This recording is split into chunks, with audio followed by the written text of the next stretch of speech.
Hello my dear students, प्यारे बच्चों। आज की वीडियो में आपको पता है आपका नवोदय और मेधावी का एग्ज़ाम होने वाला है और दोनों ही पेपर में आपसे रीजनिंग का भिन्न आकृति परीक्षण और वर्गीकरण वाले क्वेश्चन जो है पूछे जा रहे हैं। तो ये वीडियो आपके लिए बहुत ही इम्पोर्टेंट होने वाली है।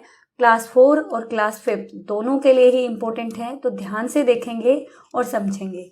तो चलिए देखते हैं इसमें होता क्या है। आपको दी जाती हैं 4 आकृतियां और पूछा जाता है कि इनमें से कौन सी अलग है। जैसे अब ये दे दी गई आपसे ABCD, इस तरीके से 4 दी गई हैं, इनमें से कौन सी अलग है। अब यहाँ पे अलग कौन सी है बच्चे, ये सारी की सारी जो हैं ये सीधी आकृतियों से, रेखाओं से बनाई गई हैं, जबकि ये क्या है, वृत्त है। तो यही इनमें अलग हो गई।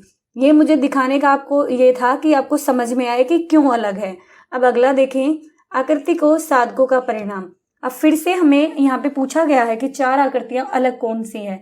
तो बेटे देखो ध्यान से, ये आकृति सारी की सारी जो इसकी भुजाएं हैं वो एक समान है, यहाँ पे भी इनकी एक समान है और यहाँ पे भी, लेकिन इस आकृति में इसकी आमने सामने की भुजाएं एक समान है, ना कि चारों, इसीलिए ये वाला इसका आंसर होगा। नेक्स्ट में देखिए, नेक्स्ट में हमें फिर से दिया हुआ है कि इनके बीच में हमने रिलेशन बताना कि कौन सी अलग है। यहाँ पे 2 को ऐड किया गया है, 2 को जोड़ा गया है, तो सेम ऐसी आकृति बन रही है, इनके बीच भी, इनके बीच भी और इनके बीच भी, जैसी ये दोनों आकृति है, लेकिन यहाँ पे अलग है, इसीलिए ये इसका आंसर हुआ। समझ में आ रही है आपको बात। नेक्स्ट देखो बेटा, नेक्स्ट में है पूर्ण आकृति का घूर्णन। अगर इसको हम क्लॉकवाइज देखो, या तो क्लॉकवाइज मतलब ऐसे घुमाएं या फिर ऐसे घुमाएं, तो इसका मतलब एक जैसी रहेगी। तो अगर हम इसको ऐसे घुमाते हैं तब ये ऐसी होती है, लेकिन देखो ये वाला बिल्कुल अलग है, बी वाला। हम इसको जब मान लो क्लॉकवाइज घुमाया, मान लो ये है ऐसे, ये आकृति ऐसे है, जब इसको क्लॉकवाइज घुमाया तो ये ऐसी होगी, और फिर से अगर मान लो एंटी क्लॉक घुमाया तो बच्चे ऐसी होगी। ऐसी तो किसी भी सिचुएशन में नहीं बन रही है, इसीलिए इसका आंसर ये हो गया। ठीक है, नेक्स्ट में देखो, अब अगला क्वेश्चन है आकृति के, आप यहाँ पे देखो, यहाँ पे एक जो है स्क्वायर है, यहाँ पे भी एक स्क्वायर है और 3 ट्राइंगल है। इसमें क्या किया इन्होंने, 3 स्क्वायर दे दिए और 2 ट्राइंगल दे दिए, और यहाँ पे 2 स्क्वायर हैं, 3 ट्राइंगल हैं, और यहाँ पे 3 ट्राइंगल 2 स्क्वायर। बेटे हमने पाया कॉमनली क्या है, 3 जो है ट्राइंगल हैं और स्क्वायर कितने हैं, 2 हैं। केवल एक ही ऐसी है जिसमें 3 स्क्वायर दिए हुए, ये है बी वाली, इसीलिए ये इसका आंसर हुआ। समझ आ रहा है आपको प्रॉपरली। यही हम लोगों को अच्छे से छांटना आना चाहिए। प्रैक्टिस भी कराऊंगी, अभी कॉन्सेप्ट दिखा रही हूँ आपको किस तरीके से होता है। अब अगले में देखो बेटा, यहाँ पे क्या है, एक त्रिभुज है, इसमें 3 भुजाएं हैं, इसमें 4 हैं, इसमें भी 4 है और इसमें भी 4 है। तो अलग कौन सी हुई, ये वाली हुई, तो यही हमारा आंसर है। अब अगले में देखो, एक ये है आकृति, ये है, ये है। अब तीनों का बेटे हमें बहुत सारी चीजें देखनी होंगी। देखो तीनों का तीनों जो बेस है वो एक बिल्कुल सिंपल लाइन है, लेकिन इसका जो है इसके लिए अलग लाइन है, 2 लाइनें इसका जो है बेस है, इसलिए यही आकृति हमारा आंसर हो गई। अब देखो इसमें यहाँ पे जो टी है, एन है, एन को मैंने बिना पेन उठाए बना दिया, इसको भी बना दिया, एल को भी बना दिया, लेकिन टी के लिए मुझे पेन उठाना पड़ा, तो टी जो है बिल्कुल अलग हो गया इनमें। कुल मिला के ये टी ऐसी आकृति है जिसको बनाने के लिए मुझे पेन उठाना ही पड़ेगा, इसलिए अलग है। देखो कितना माइनर सी बात है, हम लोगों को पता नहीं होती और हम कंफ्यूज हो जाते हैं कि इसमें क्या अलग है। अब अगला देखें, अगर बेटा प्रैक्टिस करते हैं ना तो इस तरीके की कोई समस्या हमें नहीं आएगी। आकृति का विभाजन, अब देखो इसमें क्या है, इसको इसके 2 पार्ट है, 1 पार्ट 2 पार्ट, इसमें 1 2 3 4, 1 2 3 4, 1 2 3 4, सबके 4 पार्ट है, लेकिन इसी के केवल 2 पार्ट है, इसीलिए ये अलग हुई, यही हमारा आंसर है। तो चलो थोड़ी सी प्रैक्टिस करके देखते हैं।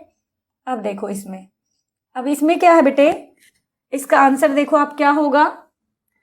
ये एक रेखा है, इसमें भी तीर है, इसमें भी तीर है, इसमें भी तीर है, ये बिल्कुल प्लेन है, इसमें तीर का निशान नहीं है, यही हमारा आंसर है। नेक्स्ट में देखो बेटे, ये लाइन और ये लाइन, ठीक है, तीनों में अलग कौन सी है, ये भी पैरेलल लाइन है, ये भी, यानी कि समानांतर लाइनें कहीं भी नहीं मिलेंगी जाके, लेकिन ये तो समानांतर नहीं है, ये तो कहीं ना कहीं मिल जाएंगी जाके, तो ये बिल्कुल अलग है। देखो ये एक जैसी हैं, हमें थोड़ी सी अपनी ऑब्जर्वेशन बढ़ानी होगी। अगला देखो बेटा, अगले में देखो यहाँ पे क्या हुआ है, त्रिभुज को दो भागों में बांटा, इसमें भी इसमें भी, लेकिन इसमें तो दोनों के दोनों इक्वल पार्ट है, इक्वल पार्ट है, इक्वल है, इक्वल है, इक्वल है, लेकिन इसमें नहीं है। और यही बच्चे हमारा क्या हो गया, आंसर हो गया। अब अगलों में देखो क्या है, अगले में इन सब में एक तीर का निशान है, इसमें भी, इसमें भी, इसमें भी, लेकिन इसमें दोनों ओर लगा दिया है, इन्होंने दोनों ओर लगा दिया है, इसीलिए यही इसका आंसर होगा। फिफ्थ में देखो, ये वाली बंद आकृति है, ये खुली आकृति है, ये भी खुली है, ये भी खुली है। खुली आकृति मतलब यहाँ से बंद नहीं है, ये भी देखो यहाँ से खुली है और ये भी यहाँ से खुली हुई है, तो यही हमारा आंसर होगा, सबसे अलग है।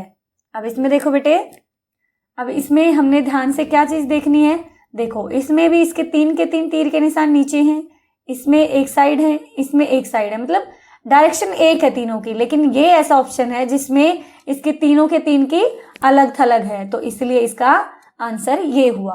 अब अगला देखो बेटा, अगले में क्या कर रखा है इन्होंने, अगले में है ये एक आकृति है, ये भी है, ये भी है, ये सीधी रेखाओं का यूज करके बनाई गई हैं, लेकिन एक ये सर्कल है, इनमें कहीं कहीं भुजाएं, लेकिन इसमें कोई वो नहीं है। ऐसे ही अगले में ये बंद आकृति है, ये भी बंद आकृति है, ये भी बंद आकृति है, केवल यही एक खुली आकृति है जो कि इसका आंसर है। देखो माइनर सी चीजें हमें आनी चाहिए। अब अगला देखो, आपके लिए कंफ्यूजिंग हो गया, ये तो सारे इंग्लिश के लेटर हैं, VUWO, लेकिन यहाँ पे भी एक आपको मैजिक देखने को मिलेगा, ये खुली आकृति है, ये भी खुली आकृति है, ये भी खुली मतलब खुली हुई है, और जो ये सर्कल है ये एक बंद आकृति है, इसलिए इसका आंसर ये वाला हुआ। अगले में भी सेम बात है, ये खुली आकृति है और जो सर्कल है ये बंद आकृति है, ये इसका आंसर हो गया। प्यारे बच्चों, उम्मीद करती हूँ आपको कॉन्सेप्ट समझ में आया होगा। आज की वीडियो सिर्फ इसलिए बनाई है ताकि आपको कॉन्सेप्ट समझ में आए।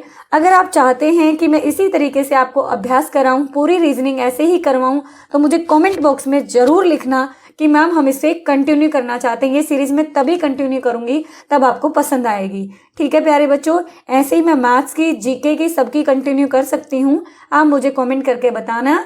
ठीक है, वीडियो अच्छी लगी तो लाइक करना, शेयर करना, चैनल पर नए हैं तो सब्सक्राइब जरूर करना। ये वीडियो मेधावी और नवोदय दोनों के लिए है।